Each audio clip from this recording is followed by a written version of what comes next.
Bonjour, aujourd'hui nous attaquons à l'un des sujets les plus utilisés en nature morte, les fruits. Alors c'est un bon sujet pour débuter puisque les fruits ça reste des sujets assez simples et ça va nous permettre d'utiliser l'une des techniques les plus utiles en dessin pour pouvoir dessiner facilement n'importe quel objet. Alors je vous donne un petit peu la technique.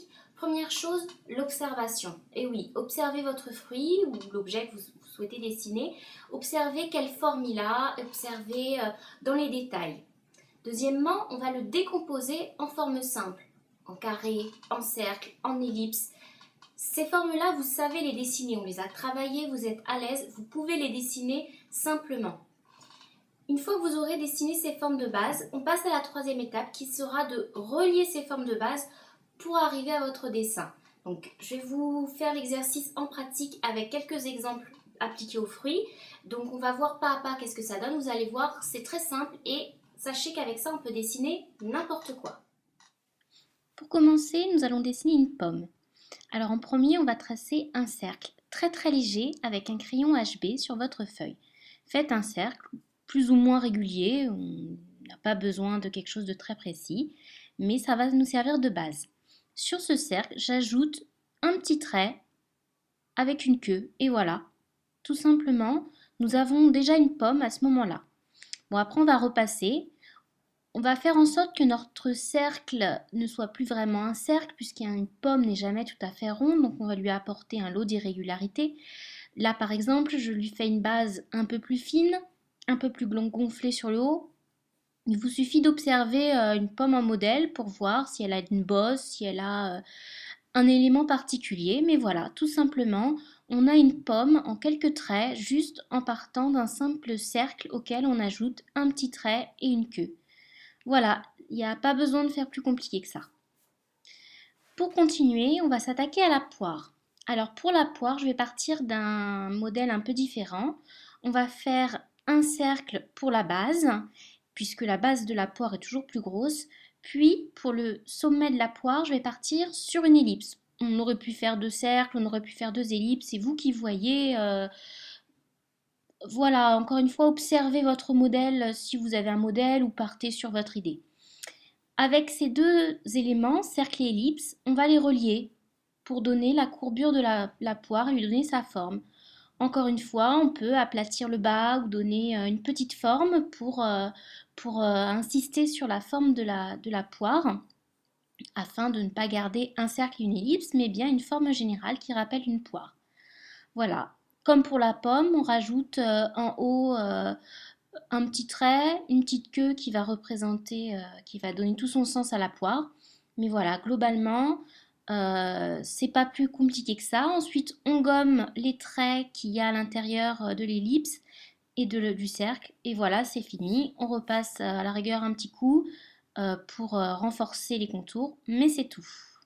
Voilà, vous avez donc là une pomme, une poire qu'on a fait, vous avez vu, je ne l'ai même pas mis en accéléré, on l'a fait en quelques instants. C'est pas plus compliqué que ça, voilà, on peut ajouter ensuite quelques détails. On va continuer avec un sujet un petit peu plus complexe qui va être une grappe de raisin. Donc pour la grappe de raisin, je pars sur un triangle un petit peu régulier qui va représenter la forme de ma grappe, dans laquelle je vais dessiner des cercles. Alors là, je m'embête pas, je fais des tonnes de cercles sans trop chercher où les positionner exactement, comment les mettre. Non, je fais des cercles dans ma forme de triangle que j'ai dessinée et ça va me servir de base pour dessiner ma grappe de raisin.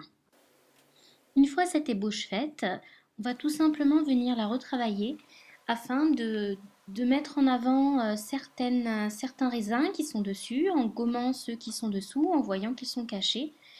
Et bah voilà, donc le raisin ça prend un peu plus de temps, il y a beaucoup de petits éléments, mais globalement c'est pas plus compliqué. Une fois qu'on a notre base, on va faire ressortir, donc les grains de raisin qui sont dessus vont être pleins, bien blancs, voilà.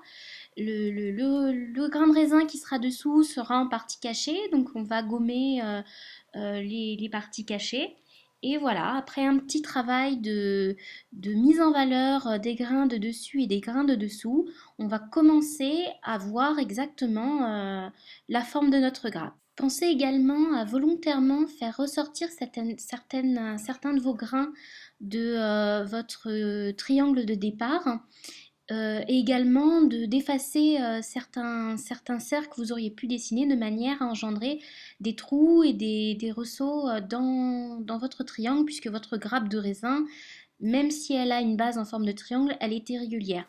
Donc c'est les petits éléments qui vont donner un peu plus de réalité à votre dessin. On va finir notre dessin en dessinant le petit morceau de branche qui supporte notre grappe de raisin. Donc juste un petit élément en forme de T qui représente le haut de la grappe. Ensuite, il ne vous reste plus qu'à faire quelques retouches pour finir votre grappe. Mais c'est tout, c'est terminé. Voilà, nous avons donc trois jolis fruits, une pomme, une poire et une grappe de raisin et qui sont une base de nature morte. Voilà, vous avez compris? Donc, sachez que cette méthode peut être appliquée à n'importe quel objet, à n'importe quel dessin. C'est une méthode que vous pouvez toujours appliquer et qui est très utile. Alors, on se remémore bien, on observe, on décompose et ensuite on dessine à partir de ces formes simples que l'on a dessinées. Voilà, je vous laisse avec ces petits exercices. Faites-moi des jolis fruits et on se retrouve très vite pour une prochaine session. Au revoir.